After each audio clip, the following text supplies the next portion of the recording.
Hello students, good morning. So today we are moving to a new chapter, that is mechanics of fluids. Okay, mechanics of fluids. In the last section we are discussing with solids and mechanics of solids. So we have completed that lesson. I hope you understood and you have to complete the notes that they have given through WhatsApp and submit it by 5th of this month. Okay. So today I am moving to the next chapter in the second textbook, that is mechanics of fluids.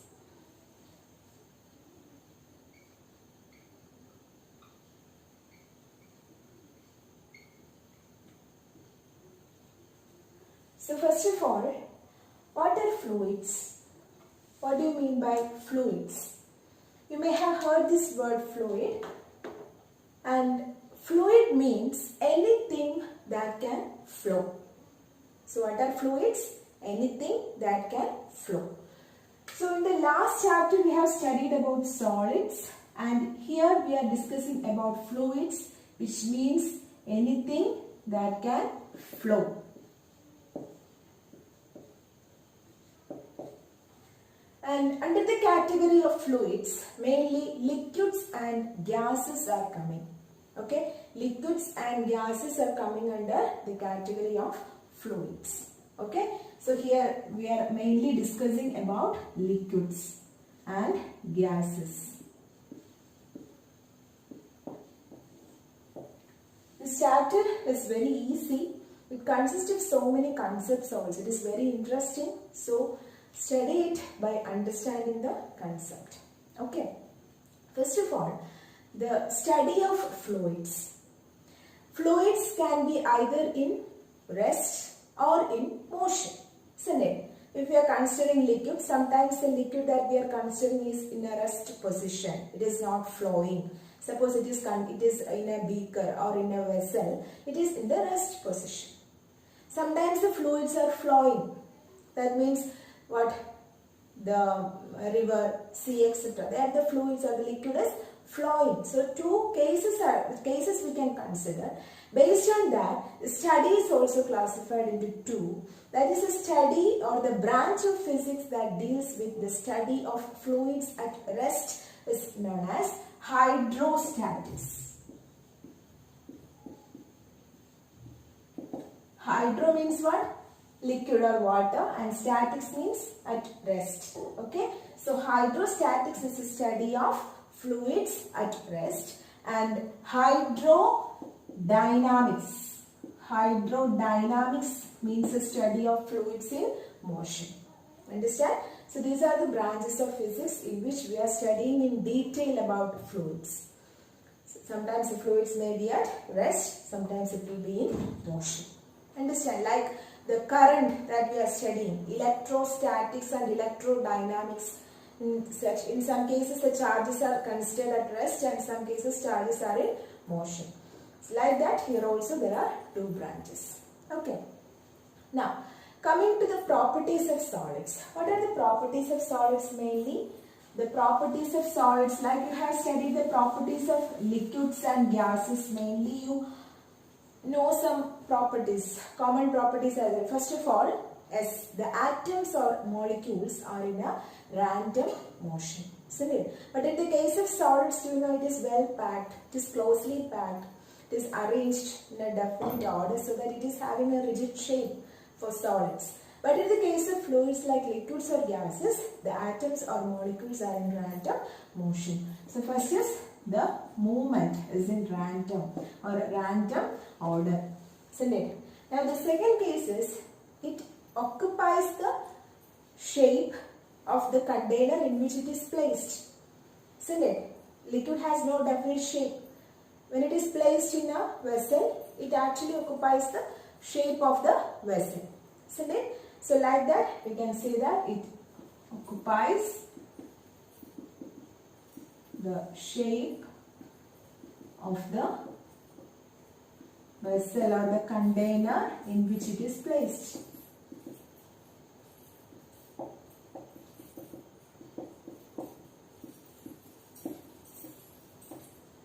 Okay. Now in In the last chapter, you have studied different modulus of elasticity. First is Young's modulus, second is bulk modulus, and third is shear modulus or tangential modulus, isn't it? So in that case, we explained in detail that what is bulk modulus. Yes, it is actually applied in the case of liquids, isn't it? Or gases, we are applying bulk modulus because a force exerted on a particular volume, that is called bulk modulus. So in this case, in the case of fluids, we can explain bulk modulus, which is denoted by the letter K. Okay. Here shear modulus is not at all applied. That is, if suppose the liquid is at rest and you are applying a shear modulus, that means a tangential stress is applied on it, the fluid will start to move or the liquid will start to flow. So shearing modulus and all is not applied in this case. Okay. So general properties you have to know about that. And now we are moving to each and every term in this chapter. Some terms are already you have studied in your lower classes, but anyway we have to start from the basic onwards. So our first term is pressure. Okay, pressure.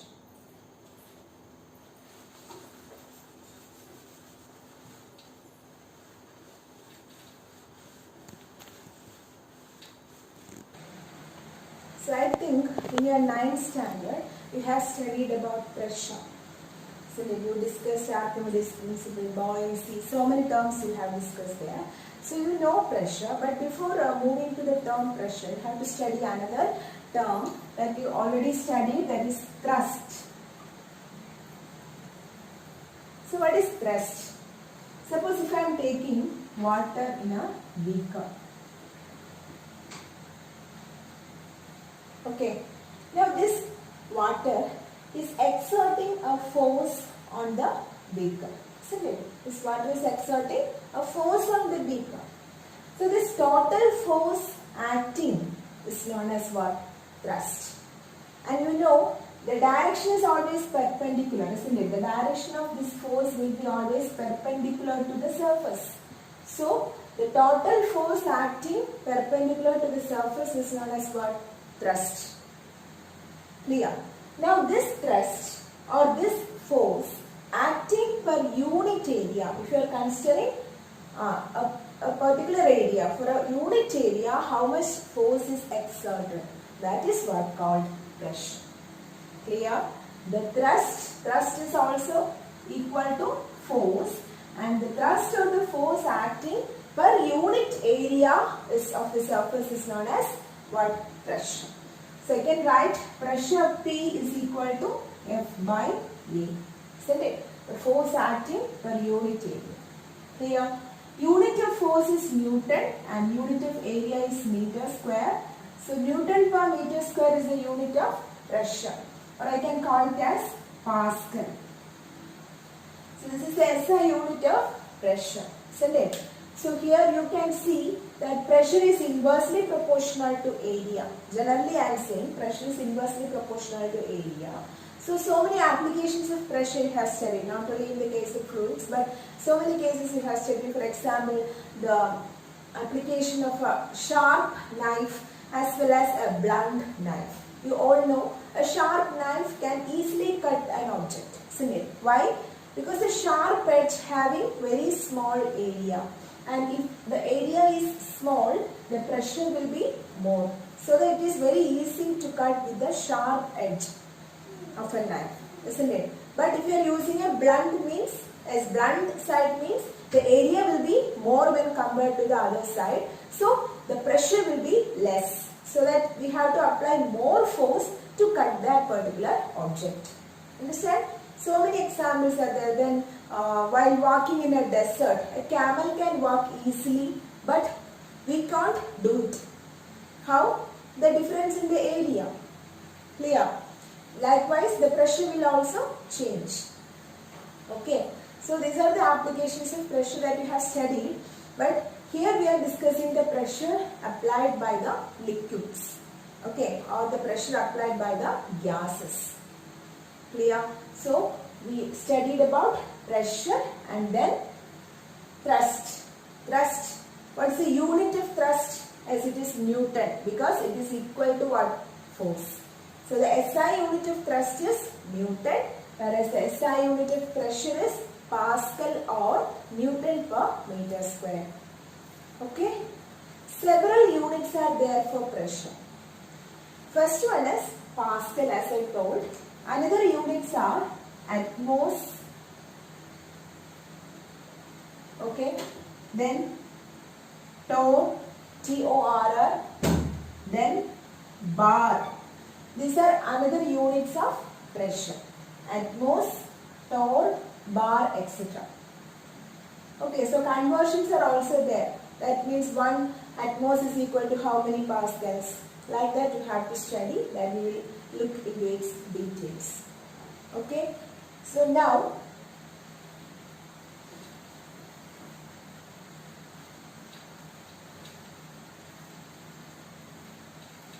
I am going to discuss a small derivation, that is the pressure exerted by a liquid column.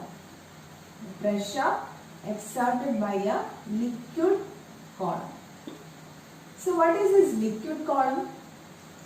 You may have studied that liquid column means what? As if I am taking water in a container.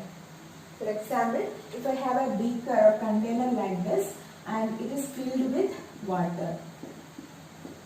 Okay. Now this height, this particular position is called the liquid column. How much pressure is exerted by this liquid? That is what we are going to find. We are going to derive an expression for that. So here, this is the height of water. You have studied about density.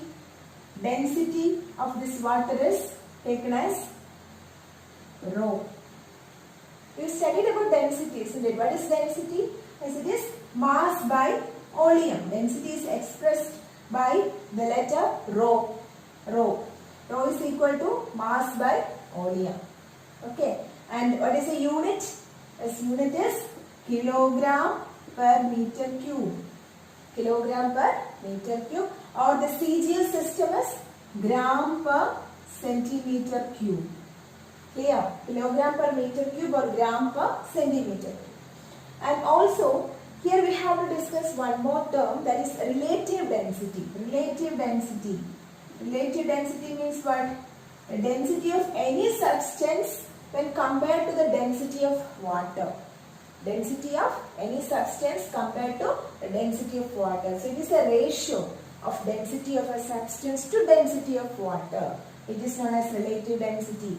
Relative density means density of a substance divided by density of water. You all know the density of water is how much? As it is 1 gram per centimeter cube. This is the density of water, constant value. And if it is in kilogram per meter cube, it will be 1000.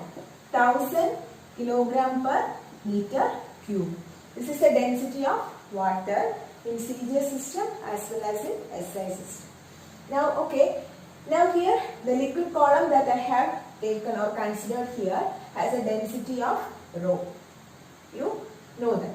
Now you know this water or this liquid is exerting a force downwards, isn't it? The force acting downwards, we can call it as weight of the liquid column, isn't it? Weight of the liquid column, and you have studied that the weight is expressed by the equation mg. Why? Because F is equal to what? F is equal to m into a, isn't it? By Newton's law. F is equal to m into a. And if F is equal to weight acting downwards, m and a, instead of a I can write g, because g is the acceleration due to gravity, because this is acting downwards, right? So any body moving downwards, then acceleration is because of the acceleration due to gravity, and the expression will change like W equal to mg. W equal to mg. So this is your weight. Clear? So you are taking or you are considering a liquid column having a density rho, and the height of the liquid column is h, then the weight of the liquid column acting downwards is equal to what? mg. Okay, now we can change or interchange the terms and we will move to the derivation part. Clear? So, we are going to discuss the pressure exerted by a liquid column. Okay, I have redrawn the figure. You just listen once again. This is a container. You can assume it in 3 dimensions. Okay, this is a container. This is filled with liquid or water. So, this water is acting or exerting a force in the downward direction. As I told, it is equal to what? SW, which is equal to m into g. This is the weight of the liquid acting downwards. The height of the liquid column is taken as what? H. Okay. Now this particular container has an area A. Area of the container is A. Okay, this much clear. So W equal to m into g.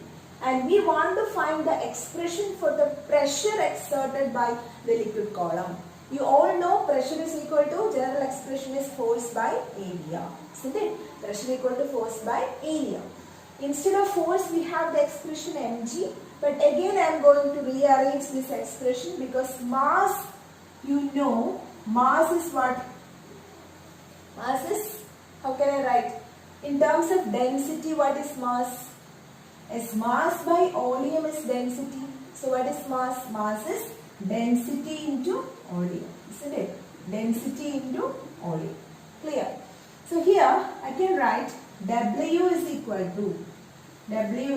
to, instead of mass, I can write rho into V. Isn't it? Rho into V into G.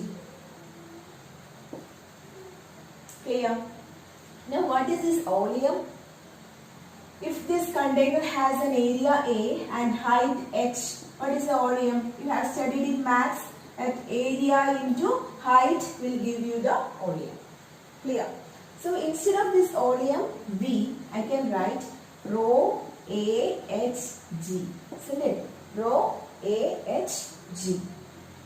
Clear? Now this is what? Weight of the liquid column acting downwards.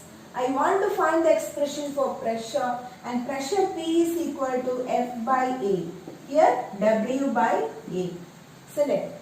So rho AHG divided by A, which will give you rho GH. Rho GH or H rho G. Okay.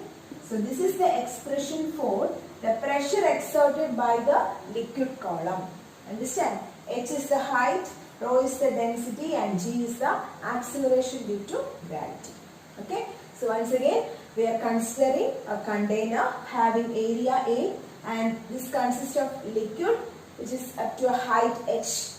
Okay? Now, this liquid is exerting a force in the downward direction, which we call it as weight. Because weight is the force acting in the downward direction because of acceleration due to gravity. Okay, so general expression for weight is m into g, and this m can be changed in terms of density because the water has a density of rho, and rho into v you can write like that. So W equal to rho Vg. In this way you can write. Again I am changing this volume in terms of area and height. That is volume equal to A into H. So rho AHG. This will be your expression. This is actually the expression for the weight. We want to find the expression for pressure. So pressure equal to force by area or W by A. That is rho AHG by A, which will give you rho GH or H rho G. This is the expression for what? Pressure exerted by a liquid column. Clear? Okay. Now we'll move to an important law that is also related to the pressure exerted by a liquid, and you may have heard this law, that is Pascal's law. Okay, we know Pascal is actually the unit of pressure, and Pascal suggested a law which will give you a clear explanation how the liquid exerts pressure in a closed container. Okay, so we'll move to that law. So now we'll discuss Pascal's law. Okay, as I told, it is actually giving an explanation how the liquids exert pressure when it is placed in an enclosed container.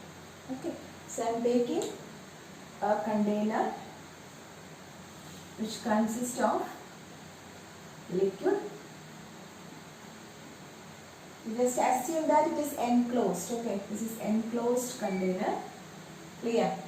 Now, according to Pascal's law, it is said that when you apply a pressure using a piston or anything, you can apply pressure to an enclosed container, okay, having liquid, and at each point the pressure will be distributed. And how it is distributed? As it is distributed equally in all directions. That is, when you measure the pressure at this point A or this point B or this point C, anywhere if you are checking, you can see that the pressure will remain same according to Pascal's law. Understand? So I can write this PA, PB and PC are equal. Proof is also there. So PA is equal to PB is equal to PC. Okay, and how the law states? The law states like the pressure exerted at any point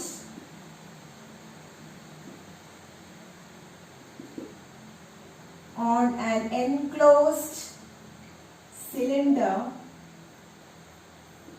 is transmitted equally in all directions. Clear to you?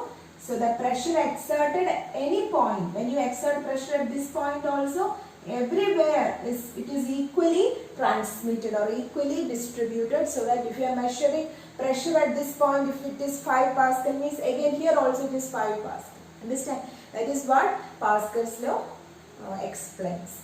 So pressure exerted at any point on an enclosed cylinder or enclosed liquid, that's also fine.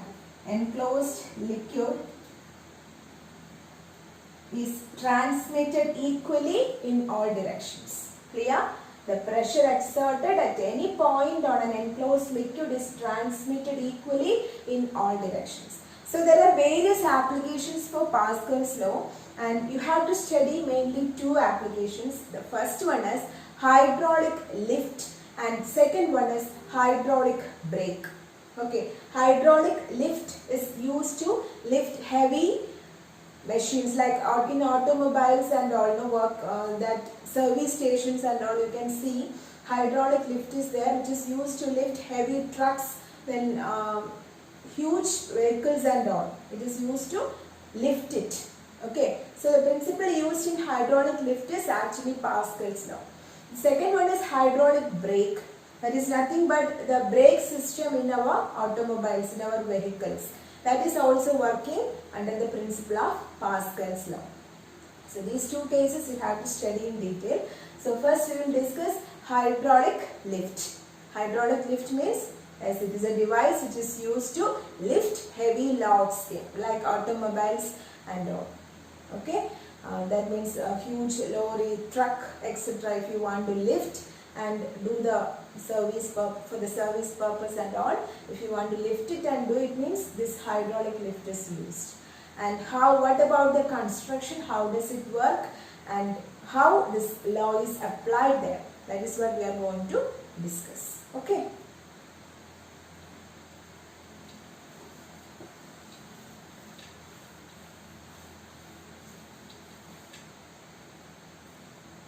First we will discuss with the construction of hydraulic lift. It consists of 2 cylinders. 2 cylinders like this.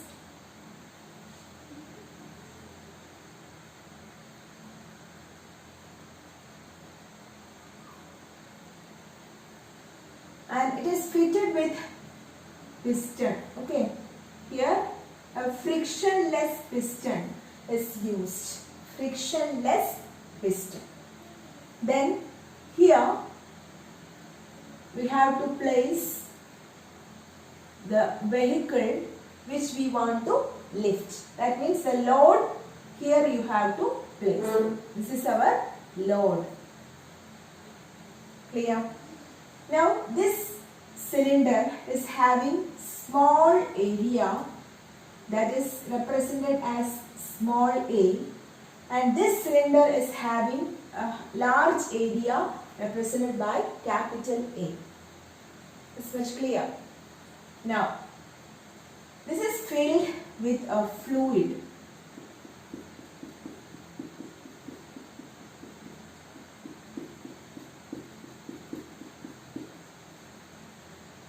Clear?